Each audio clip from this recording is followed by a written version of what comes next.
ഇതേതാ സ്ഥലമെന്ന് മനസ്സിലായോ? കോട്ടയം ജില്ലയിൽ ജനിച്ചു വളർന്ന ഓരോ മലയാളിക്കും മനസ്സിലാവും ഇതേതാ സ്ഥലമെന്ന്.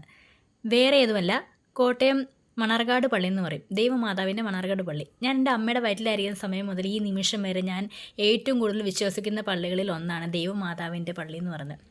ഞാൻ എൻ്റെ വിഷമങ്ങളൊക്കെ ഒരുപാട് സങ്കടങ്ങളൊക്കെ വരുമ്പോഴേക്കും ഞാനിവിടെ വരികയും തിരി കത്തിച്ച് പ്രാർത്ഥിച്ച് അവിടെ കയറി ഒന്ന് കൈകൂപ്പി പ്രാർത്ഥിച്ച് മുട്ടേ കുത്തി നിന്ന് എൻ്റെ വിഷമങ്ങളെല്ലാം ഇറക്കി വെച്ചിട്ട് പോകുമ്പോൾ എനിക്കൊരു പ്രതീക്ഷ ഉണ്ടാവും, എൻ്റെ വിഷമങ്ങളിലൊരു സമാധാനം ഉണ്ടാവുമെന്ന്. ഞാൻ ഇവിടെ വരാനും എൻ്റെ വിഷമങ്ങൾ പറയാനും ഈ നിമിഷം വരെ ഞാൻ എപ്പോഴും വരാറുണ്ട്. എല്ലാ കൊല്ലവും വരാൻ പറ്റുന്ന സമയങ്ങളെല്ലാം ഞാൻ അവധി കിട്ടുമ്പോഴൊക്കെ വരാറുണ്ട്. ഇന്നിപ്പം എൻ്റെ ചേച്ചൻ വന്നു സമാധാനമായിട്ട് പ്രാർത്ഥിച്ച് പോയപ്പോൾ മനസ്സിന് ഒരുപാട് സന്തോഷം തോന്നി. ഒരിക്കലും പ്രതീക്ഷിച്ചില്ല ഞാൻ ഇന്ന് ഇവിടെ വരുമെന്ന് പ്രതീക്ഷിച്ചില്ല.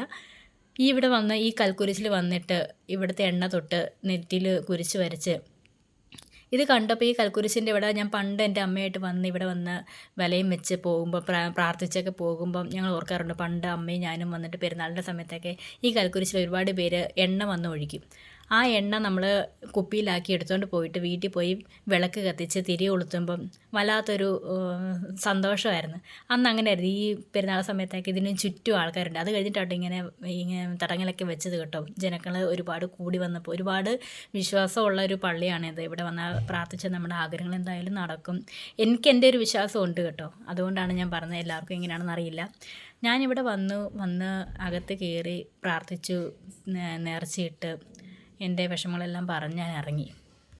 അമ്മ മരിച്ചിട്ട് 3 വർഷത്തോളം കഴിഞ്ഞു. ഞാൻ എപ്പോൾ ഇവിടെ വന്നാലും ഞാനും അമ്മയും പണ്ട് വന്നതും തിക്കിലും തിരക്കിലൊക്കെ വന്ന് പ്രാർത്ഥിച്ച് പോയ കാര്യങ്ങളൊക്കെ എനിക്ക് ഒരുപാട് ഓർമ്മ വരാറുണ്ട്. പണ്ട് കുഞ്ഞിലേ ഞാനിവിടെ പ്രാർത്ഥിക്കാൻ വന്നപ്പോൾ തിരക്കിനിടയ്ക്ക് വെച്ചിട്ട് അമ്മയും എൻ്റെ കൈയും വിട്ട് മിസ്സായിപ്പോയി. പിന്നെ ഞങ്ങളെപ്പോഴും പറഞ്ഞ് ഏൽപ്പിക്കുന്ന ഒരു സ്ഥലമുണ്ട്. അത് ഞാൻ അമ്മ എപ്പോഴും പറയാറുണ്ട് കേട്ടോ. ഞങ്ങളവിടെ വലിയൊരു മരമുണ്ട്. ആ മരത്തിൻ്റെ മൂട്ടിൽ പോയി എപ്പോഴും നിന്നോണം എന്ന് പറയും. ആ മരം ഇതാട്ടോ, ഇതിൻ്റെ ചുവട്ടിൽ എപ്പോഴും കാണും. അഥവാ കൈവിട്ട് പോകുകയാണെന്നുണ്ടെങ്കിൽ ഇതിൻ്റെ മൂട്ടിൽ എപ്പോഴും പോയി നിന്നോണം എന്ന് പറയും. പിന്നെ ഞങ്ങൾ അവിടെ നിന്ന് ഇറങ്ങി പോകുന്ന വഴി എൻ്റെ വീട് പാമ്പാടി ആട്ടോ. അവിടെ ഒരു റെസ്റ്റോറൻറ്റിൽ കയറി ഞാനൊരു മന്തിയും പറഞ്ഞു, ഇച്ചായനൊരു ബിരിയാണിയും പറഞ്ഞു. ഞങ്ങളത് കഴിച്ച് വീട്ടിലേക്ക് മടങ്ങുകയാണ്. ഇന്നത്തെ ദിവസം എന്ന് പറയുമ്പോൾ എനിക്ക് മറക്കാൻ പറ്റാത്ത നിമിഷങ്ങളാട്ടോ. ഒരുപാട് സന്തോഷം തന്നാണ്. ഞങ്ങൾ പോകുന്ന വഴി യാത്രയിൽ പള്ളിയിൽ പോകാൻ പറ്റി, തിരിച്ച് ഒന്നിച്ച് ഫുഡ് കഴിച്ചു. അതൊക്കെ ഒരിക്കലും മറക്കാൻ പറ്റത്തില്ല കേട്ടോ. നല്ലൊരു മൊമെൻ്റ് ആയിരുന്നു.